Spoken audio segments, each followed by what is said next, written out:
Before we get started here, it is important to, of course, acknowledge our traditional lands. So at Royal Roads University, we acknowledge the campus is located on the traditional lands of the Lekwungen peoples, the Songhees and Esquimalt First Nations, and it is with gratitude where we live, learn, work, and play here, where the past, present, and future of Indigenous and non-Indigenous students, staff, and faculty come together. So thank you all so much for joining us today.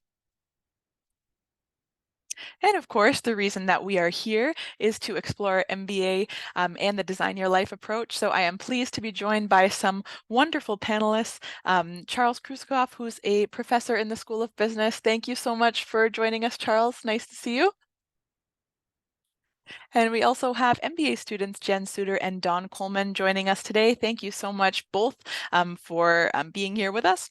And my name, folks, is Ariana Konjursky. I'm an education specialist at Royal Roads University here. So I'm always pleased to be with you here today. And just a brief agenda as we get going here, folks, before we get started with the session. I'll just give us a brief overview of the Royal Roads experience, and then Charles will give us a brief MBA program overview just for some information pieces. And then we'll explore the integration of executive coaching and the Design Your Life approach, of course. We'll review the how to apply if you're thinking of joining us in the program, and then any questions as well. We will review those. And if you are new to Royal Roads, you may be wondering why you would consider Royal Roads University in comparison to all of the other universities that are all across Canada. We conducted a recent alumni survey, and I just want to share some statistics here with you. So 93% of our alumni say Royal Roads has positively influenced their professional and personal lives. 92% say that they felt supported by staff and faculty at Royal Roads. 90% say that RRU provided them with the tools and knowledge required for a leadership role in the workplace, and 89% say that Royal Roads provided them with the tools and knowledge needed to be innovative in the workplace. And as an alumni of Royal Roads myself, I can confirm that those are all indeed very true. And I'll show some pictures of our space as well. If you're not familiar with the Royal Roads campus, we have a few images here. You'll see the top left. If this castle looks familiar to you, you're not alone. This is Hatley Castle. It's been a famous movie set across many movies like X-Men and Deadpool, many other blockbuster films. We also have a variety of gardens and green space here. Just to the right, you'll see a photo of our Japanese garden. It's quite beautiful on campus. We also have just to the bottom left our Esquimalt Lagoon. That's our migratory bird sanctuary that we have on campus. So nice and beautiful by the ocean here. And then we also have an homage to our online and blended learning styles, which we've been doing for over 25 years now. So you'll see the bottom right image is just an homage to that. And then Royal Roads is also proud, of course, to be certified by Ashoka U, or a Changemaker Campus, which is an innovative approach to education that prepares students as they address world problems, encourage others, and act for the good of all. And at this point, folks, I will pass it off to Charles, who will review some program information about our MBA program. Okay, hello. So I'm Charles Krusekopf. I'm a faculty member at Royal Roads. I've been here a little over 20 years, so I've seen much of the life history of the university. I used to teach as well in the environment school, and then now I've been in the business school for the last 15 years or so. My field is economics, international economics. But then I got quite interested when I started running the MBA program and working a lot with the MBA program in this issue of life design. And so that's sort of the genesis of the topic that we're going to cover today in the session. And I'll talk a little bit more about life design within the program. In terms of the overall program, the program, structure you've probably seen online, where you can do it in 18 months or 31 months. The real difference there is, whether you take generally 2 online classes at one time and finish a bit faster in 18 months, or you just take 1 online class at a time and take a little bit longer to do it in 31 months. Both programs have a cohort. The cohorts come in together and do the first residency, the first couple of classes online, including the life design class, and then come to the first residency together. And then after that, you'll do a year's worth of online courses in which then you'll be together in one course. But that's the one course that the 31-month students do. The 18-monthers are doing 2 courses at a time and will come back 1 year later for their second residency to sort of wrap up the program. Whereas the 31-monthers will then do another set of online classes and have their residency about 2 years into the program after they start. So the blended program is designed, and all of our master's programs basically at Royal Roads, we have a few programs on campus, but in general, our master's programs are meant for working professionals. So people like yourselves who are working full-time, or in some cases between jobs or caring for family, but you're wanting to come back and do a program that has a lot of flexibility in it that allows you to continue to be in your home space and take the program while you continue to work and live your life. And so there are those two residencies, one which it comes at about 8 weeks into the program. So the next residency, the program starts in January, and then the residency would be towards the end of February. And then there's the start in the summertime, in which the residency comes later in August in the program. So depending on when you start, right, we have the two different start dates, and then about 8 weeks in, you'll come to your first residency. You'll already know each other online quite well, but then when you come to the residency, you really build those bonds. And then, of course, when you're in the online classes together, you will be working very closely together with all of those people that you know really well. And I'll say this is one of the main differences. I have both taught and been associated with some programs that are fully online programs. And at first they seem, wow, that's great. I don't have to go to a residency. I don't have to, commit to that.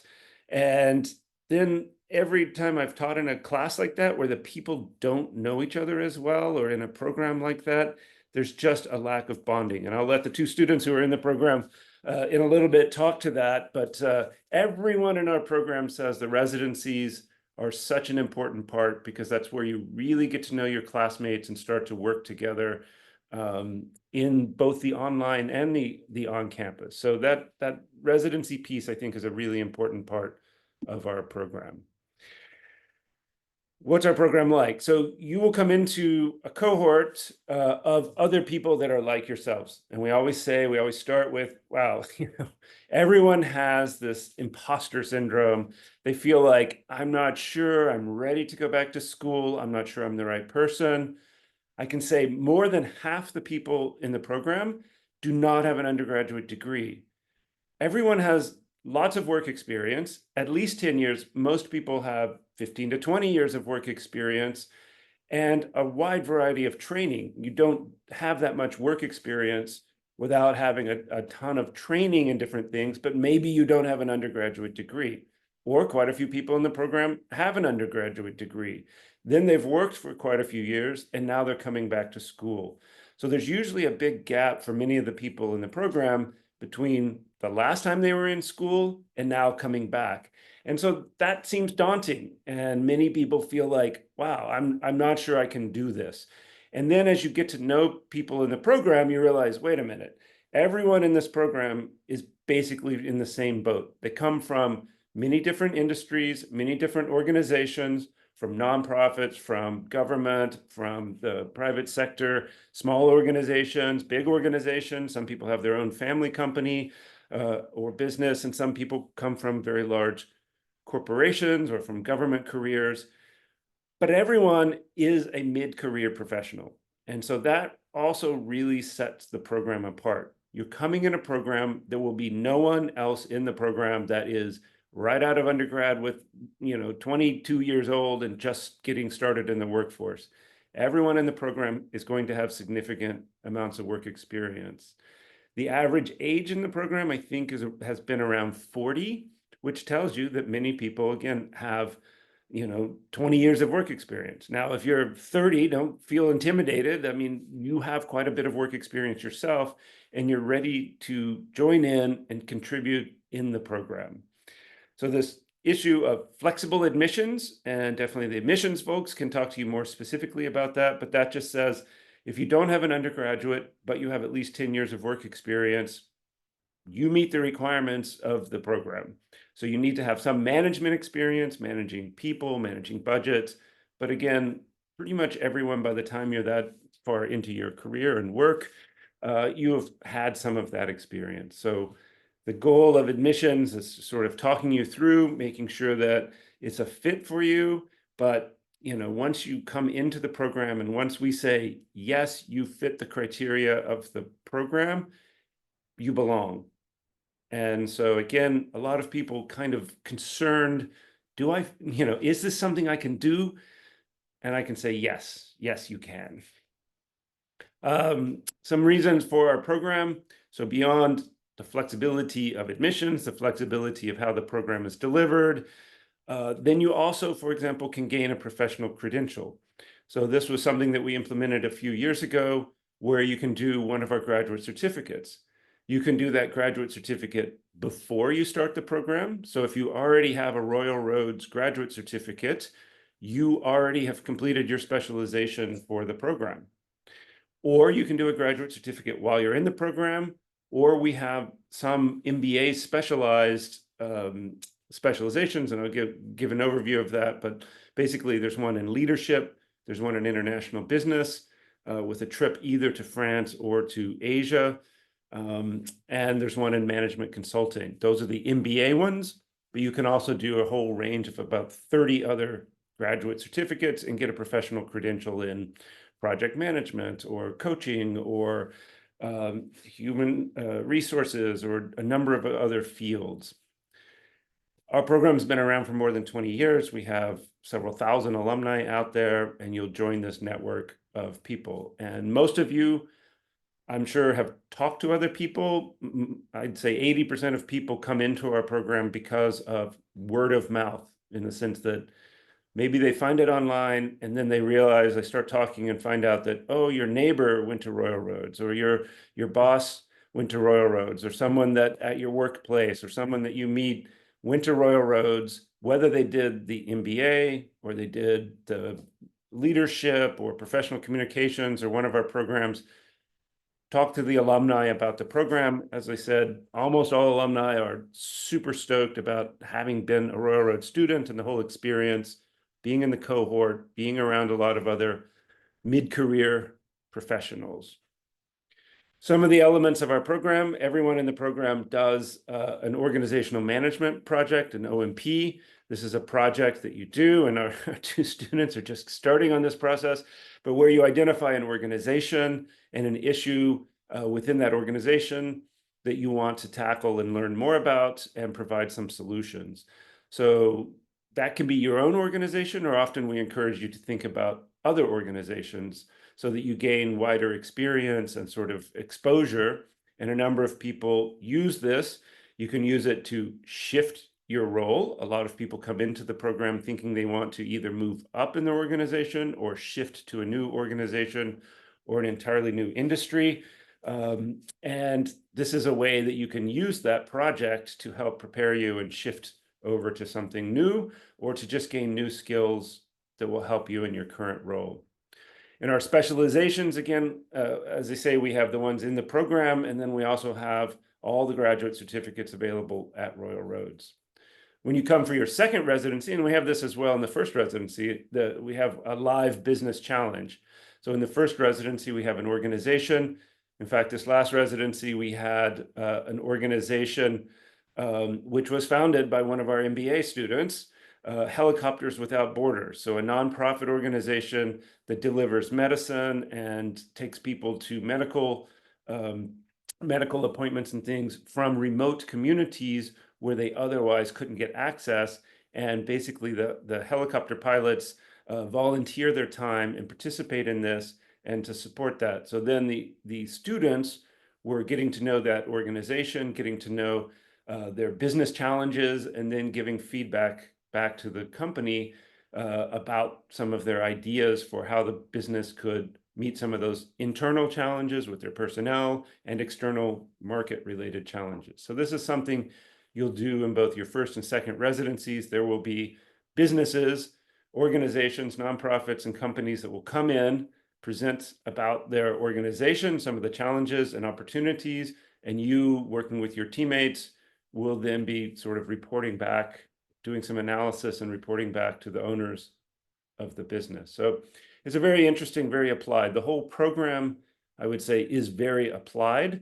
Again, the people in the program are these mid-career professionals. So you can shape many of the assignments in the courses to meet your own sort of interests and areas where you want to grow and learn more. Our specializations, this you can do our MBA plus a graduate certificate.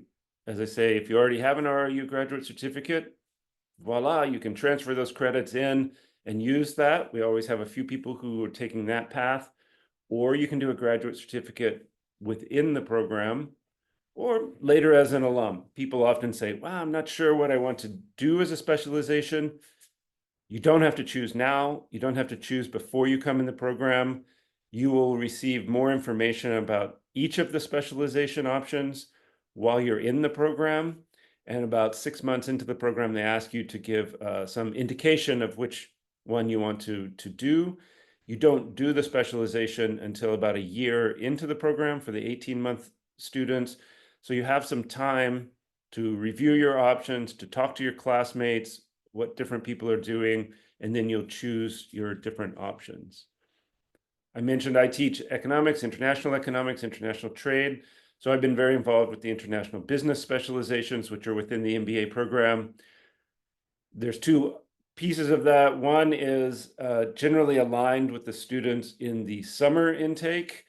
Then is the 1 year later, you go to France to do a program in Grenoble. And so that's a long-standing relationship we've had with the Management Institute in Grenoble, looking at European innovation policy and some of the technology companies that are there in southern France. It's a really interesting program delivered by our partner institution.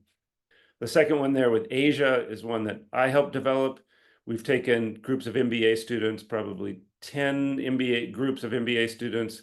A colleague and I have taken the students. Most recently, we went to Japan and Vietnam.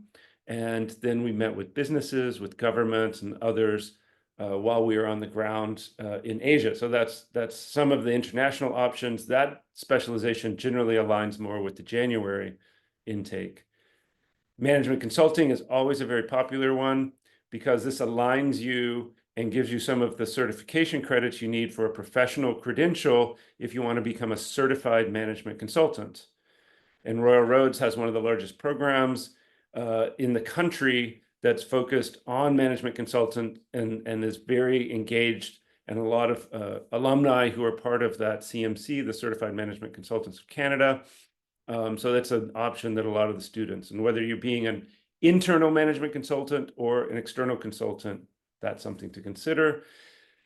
And then leadership is one that we've had for a long time. And, that's how you lead within organizations, personal leadership capabilities, intercultural aspects. That's something that's within the program. These other ones, I personally did the graduate certificate in executive coaching, which I'll talk about in a minute with the life design.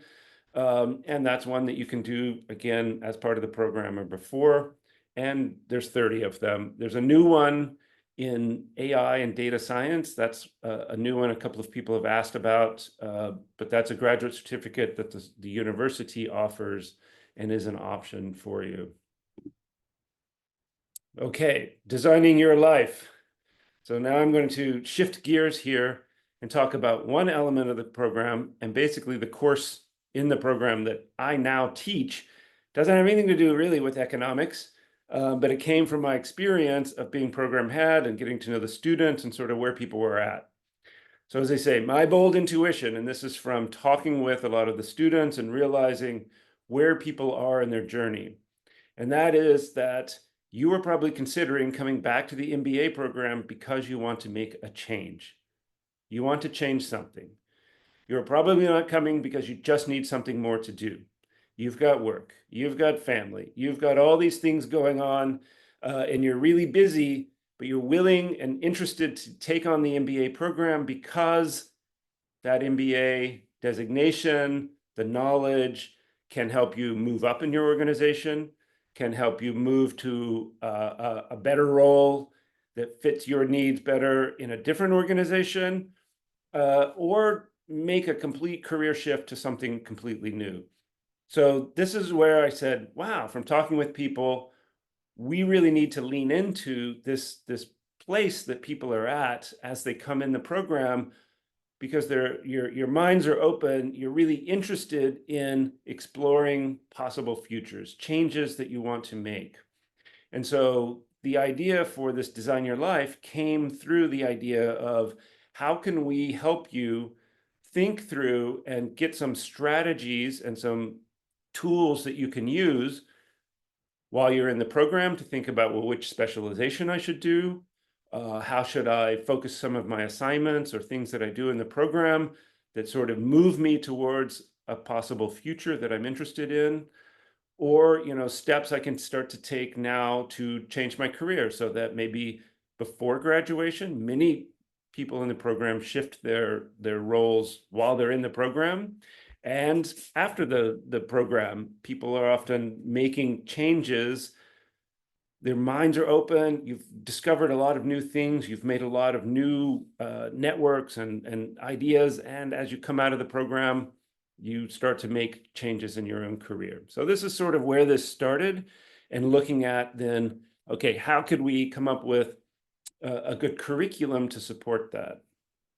So then I came across and got involved with Stanford University and their design thinking lab.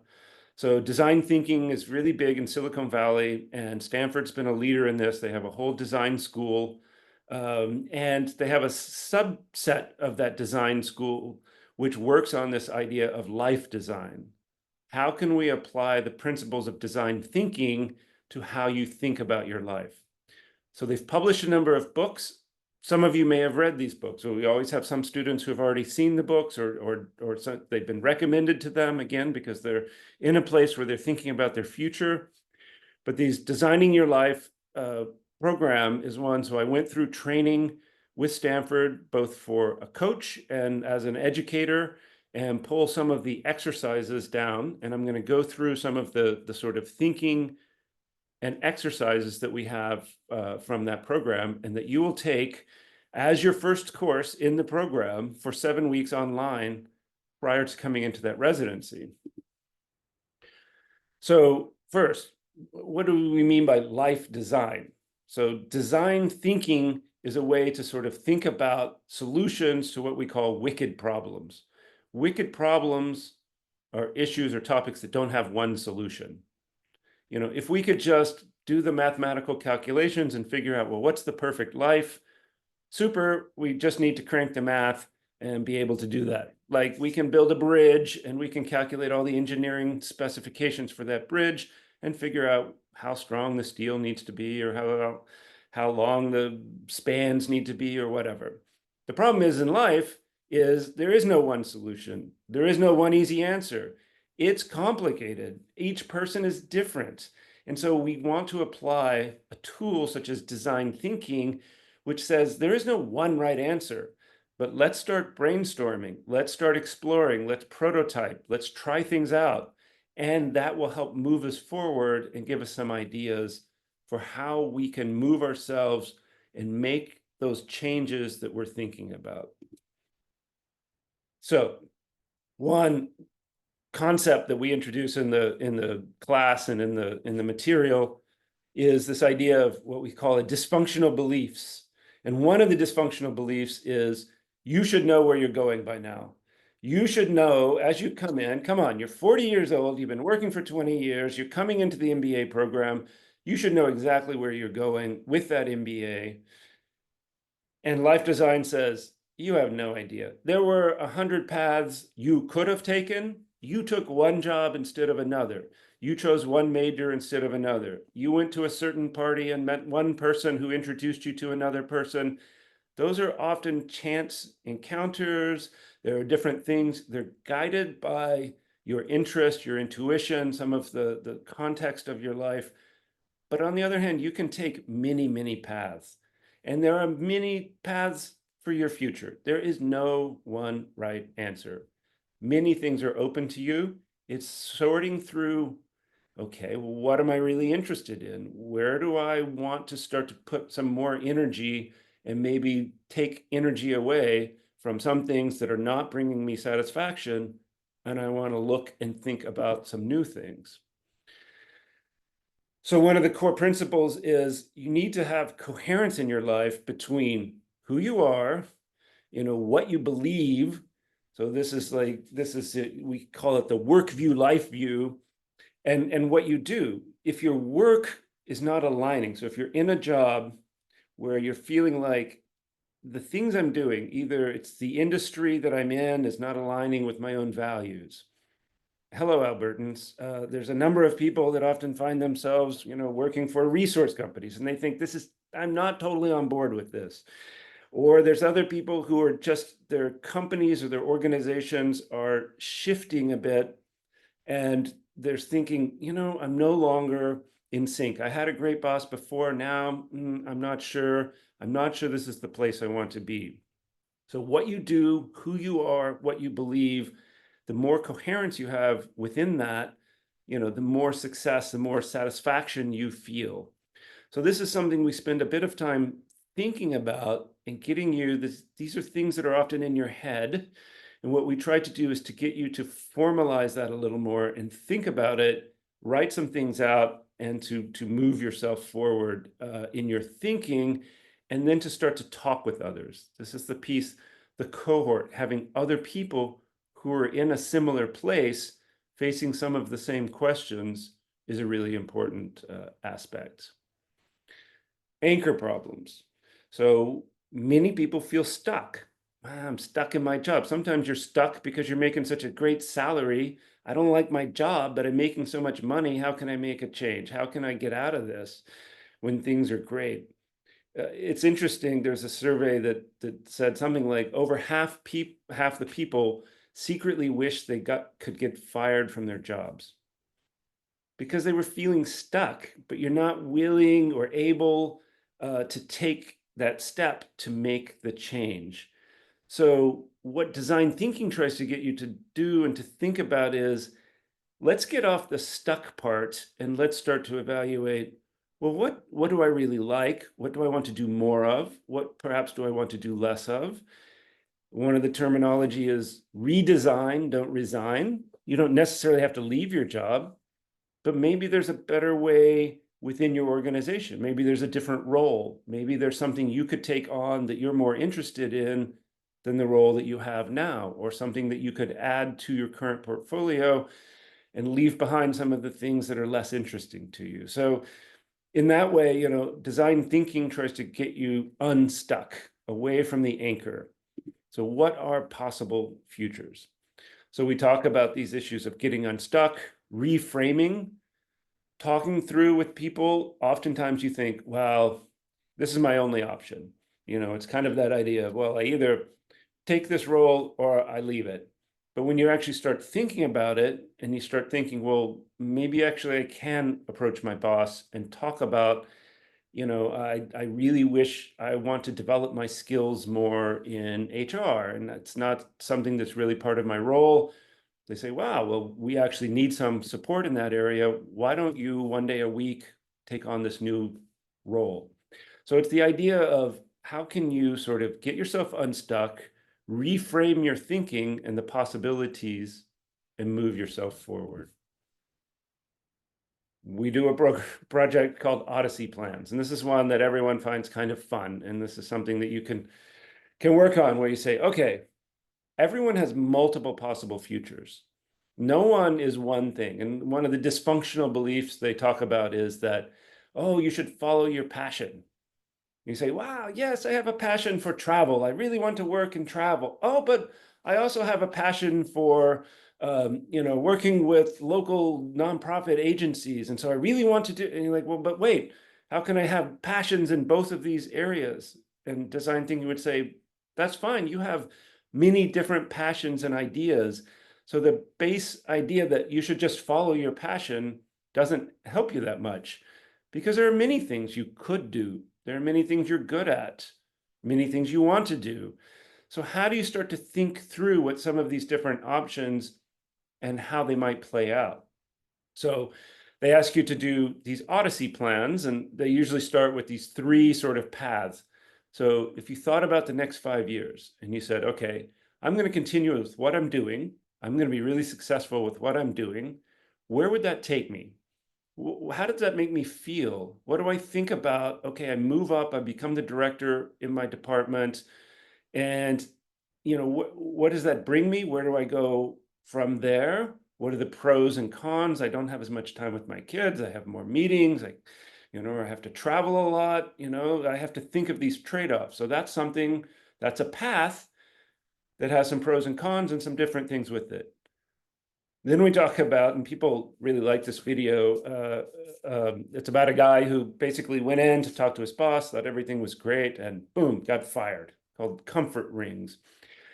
So they talk about how we often grow very comfortable. Like I said, a lot of people secretly wish they could get fired from their jobs. We're comfortable in our job. We're going along.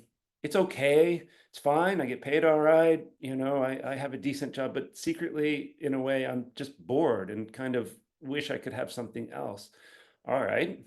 Here's one. You can grow a new comfort ring, get out of your current comfort ring.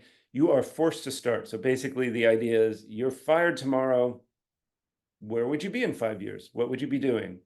What would be that path? And the upshot of the video is the guy saying, I thought it was the worst day of my life when I got fired. And here I am a few years later, and it was the best thing because it made me step back and think, well, what do I really want to do?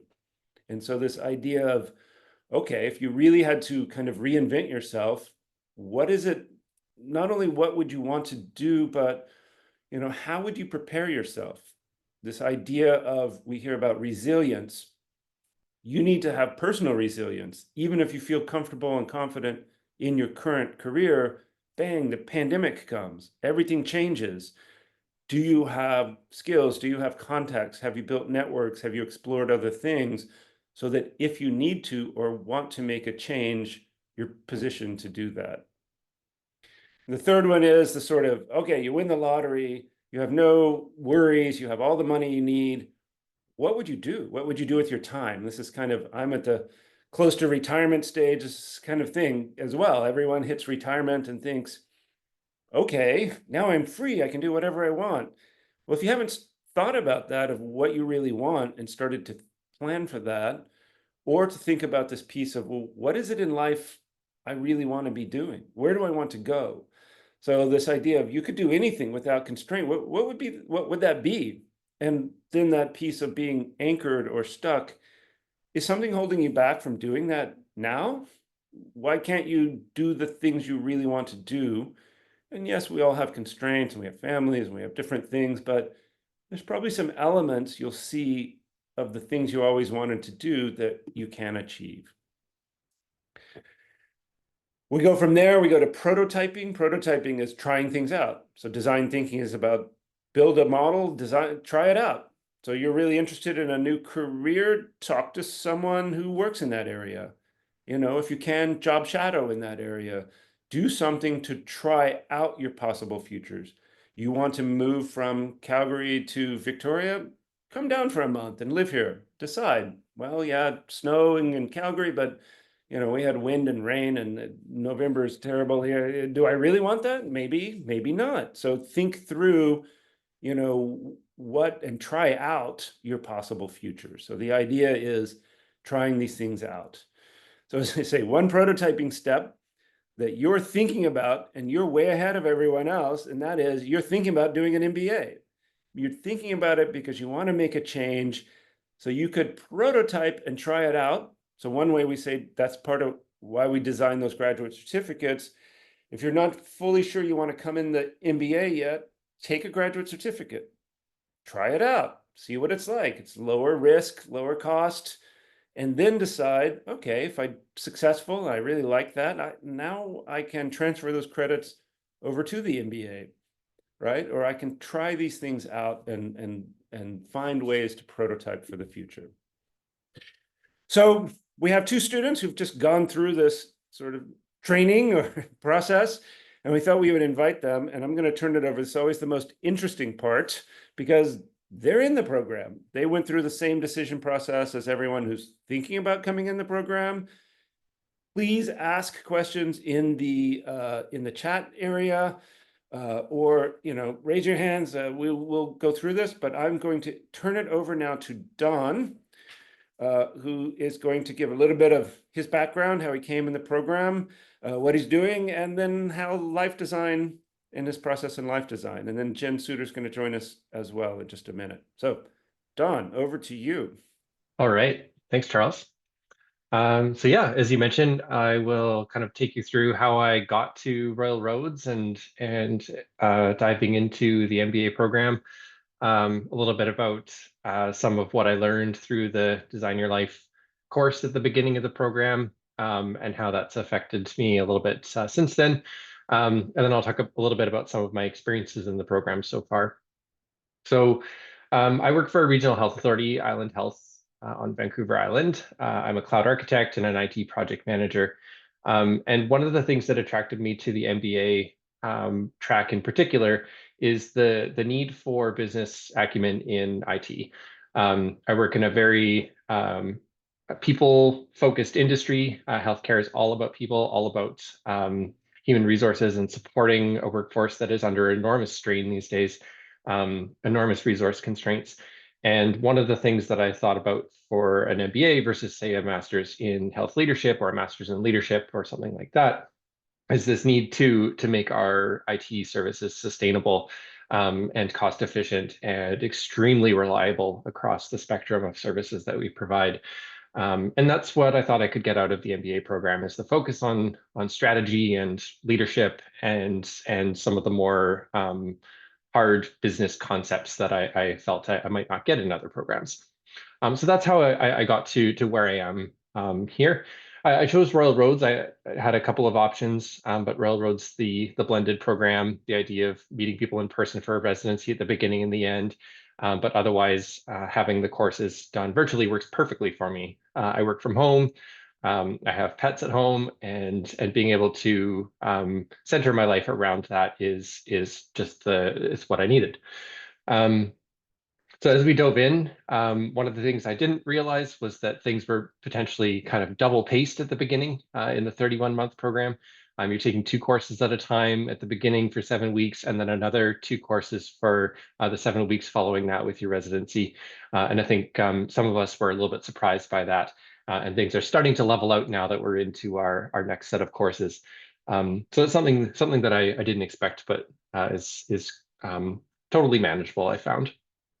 Um, and then as we went through Charles's course, the going through the Design Your Life um, thinking and reflection really opened us all up to working with each other.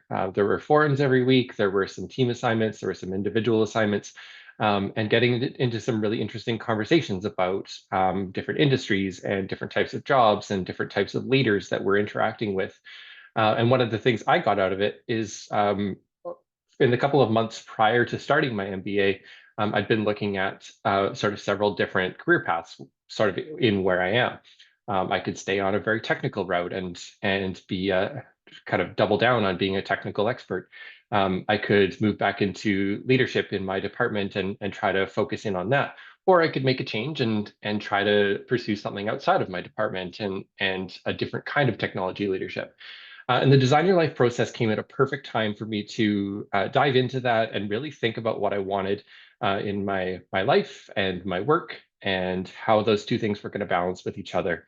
Um, and then I found with residency right after that, we did strategic leadership or foundations of strategic leadership and organizational behavior. And the two of those courses together brought so many interesting concepts in. And it was material that I related to so well that it really reaffirmed the direction that I wanted to go. So that was one of the early outcomes for me from this process was it was stuff I'd already been thinking about, was really wrestling with, trying to figure out, and the structure of that process really helped bring it to light. And what I'll say for like, you could go and buy the book and you could read it and you could follow all the exercises. But as Charles alluded to, going through that process with a group of people that are committed to similar processes is just so different. I actually bought the book early. As soon as I saw it, I was like, oh, this looks great. And I read the first couple of chapters a couple of weeks out from the start of the courses. And I'd started to think about it a little bit already, but it wasn't until we got into the forums and talking with people about what they are looking for and what they're experiencing that I really got into it properly, seeing other people's perspectives. So I think there's a lot of value in that. And then the other thing is that it really brought us together. We have two cohorts, 18 months and 31 months, and going into residency, there was electricity in the air on day one when we all walked into the sort of the opening luncheon and talks with the dean of the program and a few other people. It was everyone was just they were catching up with each other. They weren't meeting each other, right? We already knew each other. We knew a little bit about why we were there already, and it was more of a putting faces to names rather than Zoom squares, and diving in head first. It really was such an amazing start to the program to go in that way. And if you're shy, I think we had lots of people who were feeling uncomfortable with that, and um, part of that process is opening up a little bit, and also other people who are more extroverted in those types of situations, kind of meeting you where you are and figuring out how to navigate that together. So yeah, that's sort of my experience up to that point and how I got here. The other things I'll just say about experience in the program so far, the people are amazing. Just such an interesting and diverse group of people, vastly different experiences across different industries, nonprofit, for-profit, government, and different types, like different levels of experience. People who are unemployed right now and doing this full time, really committing to the MBA, and other people who are effectively running a large scale company and doing this. I don't know how they're doing it necessarily with kids and VP level positions and stuff like it's amazing what people can do. Um, but there's a huge variety of people. You're not going to be alone in whatever you're going through as you come here. So that was one of the things that really stuck out to me. The teamwork aspect you're going to see in every single course all the way through. You're going to have teams with different people. You're going to learn to work with people who think differently, who produce different quality of work, and figure out how to manage those projects together. And then of course you can showcase your skills in individual assignments as well. And then the other thing is time management. Going in, I knew that as someone still working full time, I sometimes get pulled into things outside of work hours and have to shift my plans rapidly. And I found that the online course load and stuff worked pretty well for me. The time management is just read your assignments before you start talking about them in class, and at least get thinking about things well before they're due. And my general feeling is that you'll be okay if you're just thinking a little bit ahead of that and planning for that stuff, figuring out what you don't know right now that you need to get to in the next week in order to start writing the week after that kind of stuff. So yeah, I think that's those are the major takeaways for me, a bit about my experience, and I will close up there and pass it over to Jen. Thanks, Don. So I am in the 18-month stream. I started out in the food industry. I had been working in the food industry since I started work at 15.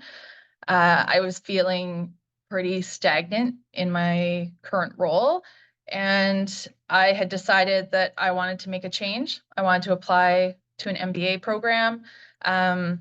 I wanted to maybe move to the public sector from the private sector, but I knew that all of my knowledge and all of my experience didn't have a degree to back it up.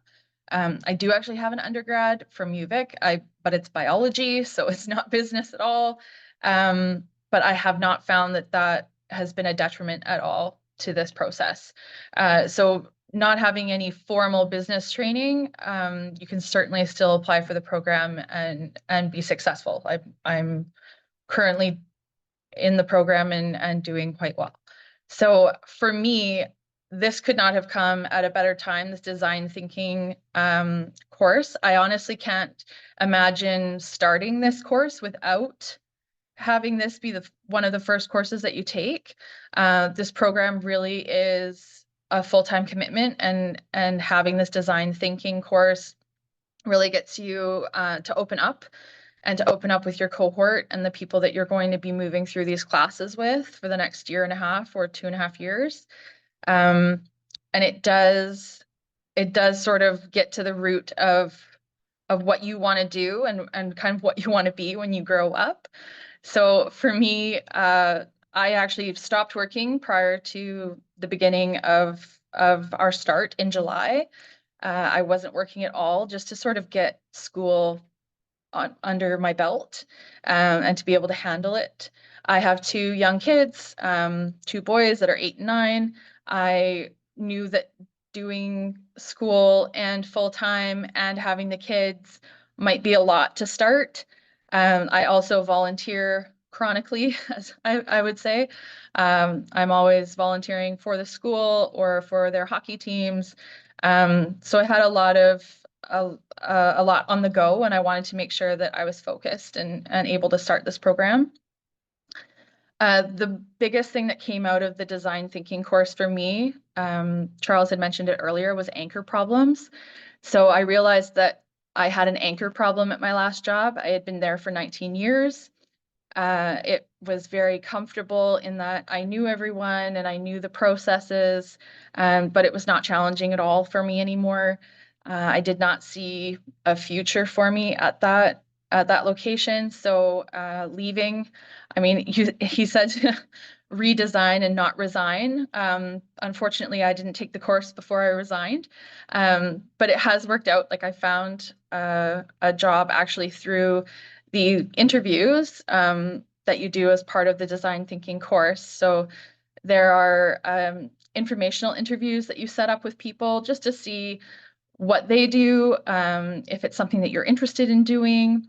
I interviewed 2 people who were working for the government. I was very interested in sort of a social services or like helping people sort of more directly. And one of those interviews turned into another informational interview that I had just coffee with a friend. And then I ended up getting a position. I'm a clerk at Community Living BC. So we help people with developmental disabilities. So this whole course, the design of it is to sort of, I felt it was to set you up for this program, and to get you thinking about more, not necessarily how can this benefit my current organization, or how can this benefit, how can this program benefit like what I want to be when I grow up, but it also sort of opens you up to a multitude of possibilities. So it's not just one thing. It's not just one best way to do things. It really is a way to sort of think and brainstorm yourself and with your cohort, with breakout rooms and chatting with everyone in the program. It's that debriefing process that really helps you to sort of come to an idea of how you want to use this program in your future. For me, residency, like Dawn said, it was very enlightening to sort of meet everybody at that first breakfast. The room was abuzz. We all knew everyone, and I think the most common thing that I heard was, "Oh, I didn't know you were that tall," because of course you see everybody online, but you have no context. So it was really great to meet everybody on that first day, face to face, but to already know them and to know that they also have like your educational interest and your best interest at heart. That was what really stuck out for me. The 2 weeks of residency was intense. I live in Victoria. I'm actually not far from Charles, just outside of Metchosin, but I stayed on campus. I really highly recommend that, even if you live in Victoria, to take the time and really immerse yourself fully in this process. I got so much out of it, spending breakfast, lunch, dinner, late night pizza sessions with your team, just working together on projects. It was very much a bonding experience. And it also, you learn so much from everybody around you. So you're not just learning from your professors, and you're not just learning in the classes. You're learning from your classmates and from their varied backgrounds. So this last term that had just started, I am still taking 2 courses at one time.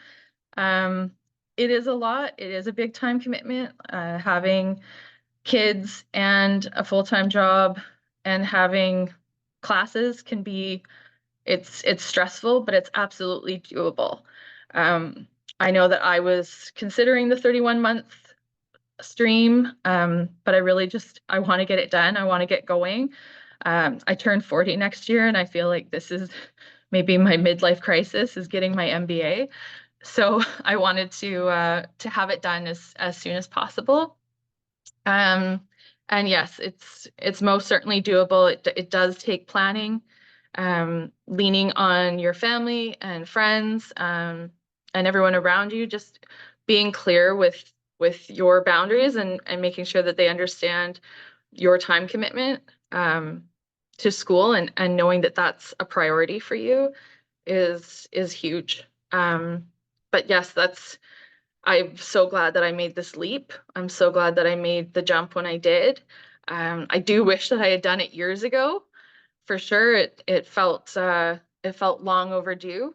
But yeah, we're in it now, and I mean, I'll be done in just over a year, and Dawn will be done in just over 2. So I feel like this is definitely a worthwhile program. And I'm happy to answer any questions, or if anyone wants to hook up on LinkedIn, you can find me, and I can help you through any questions or application questions that you have.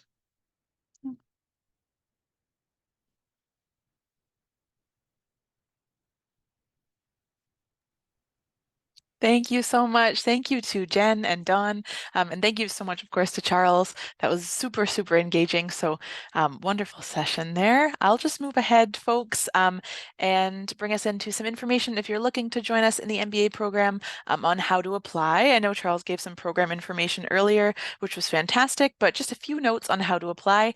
Of course, we also have Kelsey in the chat here, who's an enrollment advisor at Royal Road. So thank you again, Kelsey, for being here and for providing some helpful links in the chat as well. We'll be sure to include this information in our follow-ups as well. So if you're looking to apply, just a few steps to be aware of. So there is an online application fee of $136.69 at the moment. As well, we ask for some supporting documents, so things like official transcripts, a detailed resume, so really going into detail about your work experience, life experience, a personal statement as well, sometimes called a statement of intent. So that's almost like a cover letter if you were applying for a job. So things like what influenced your decision to apply, what do you hope to get out of the program, what do you hope to bring to the program. Of course, all of the information on how to do this is on our website as well, at royalroads.ca. And then there's some English language requirements as well. All of this is listed there. So moving right along here, some key dates. If you are thinking of joining either the 18-month option or the 31-month option, the date is July 21st, 2025. And the application deadline, which will be here before we know it, is April 21st, 2025. So coming right up, because we're almost, or I guess we are in winter now, almost winter. So be sure to get your application in if you are thinking about it. Some services that are available to you. Of course, we know that going back to school in any capacity is a big step. So we have things like financial aid and award services. So financial resources that are available to you just in terms of loans, bursaries, scholarships, student research scholarships, other funding and emergency funding. Of course, life happens sometimes, so that's there. So you can check that out on our website, as well as I mentioned, enrollment services. We have, of course, that wonderful resource. So the email for that is learn.more@royalroads.ca if you have any questions, any program information, if you want to connect with students or alumni, and answer any questions about applications as well. Then there's some phone numbers on the screen there for local and for toll-free for North America as well, if you want to give them a call. And at this point, I will say a very big thank you. Thank you so much to Dawn and Jen. Of course, thank you to Charles for detailing that super interesting material. Of course, we hope that we will see you in the program soon, and we will see you on a webinar next time. Thank you so much, everyone. Thank you. Yeah, just let us know if you have any questions or need more information. We're happy to talk. I'm happy to talk with anyone individually as well, or connect you with some students who may be in your area or other things. So let us know. Absolutely. Thank you so much, Charles, and take care, everyone. We hope we'll see you in the program soon.